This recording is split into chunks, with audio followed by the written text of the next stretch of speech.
वाणी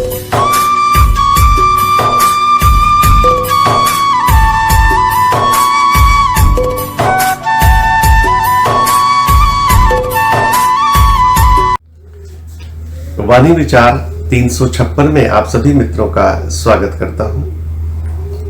ओशो जी के एक प्रवचन में जिक्र है कि एक पिता के दो बेटे थे, एक बहुत ही सुशील और परमात्मा की प्रार्थना करने वाला, मंदिर जाने वाला, और लेकिन दूसरा जो छोटा बेटा था वो शराबी, कबाबी और पता नहीं क्या क्या उसकी हरकतें थी। और फिर एक दिन वो झगड़ा करने लगा और उसने कहा कि मुझे अलग कर दे, मेरे पैसे मुझे दे दे, मुझे आपके साथ नहीं रहना है।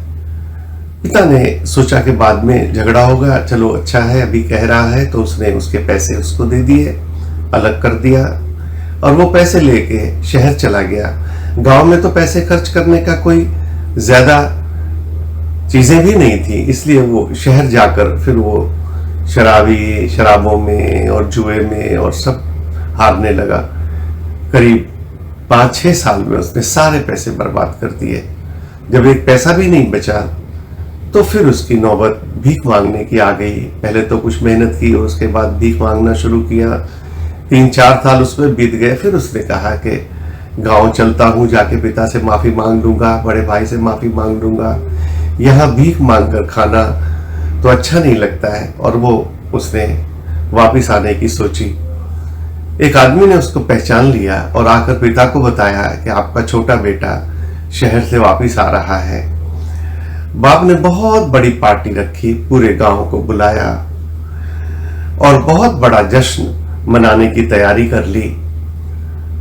बड़े बेटे को जब पता लगा कि घर में पिताजी कुछ तैयारी कर रहे हैं तो वो खेतों से वापिस आया और देखा कोई इतना बड़ा जश्न और इतनी बड़ी तैयारी और ढोल और ये तब उसने कहा, पिताजी ये क्या है? उन्होंने कहा कि छोटा बेटा वापिस आ रहा है, मैंने सुना है। उसने कहा कि हद हो गई, मैं आपके साथ इतने सालों से रहता हूं और आपने कोई जश्न नहीं मनाया, और छोटा बेटा आज सब बर्बाद करके वापिस आ रहा है और उसका आप जश्न मना रहे हैं, ये तो ठीक नहीं है।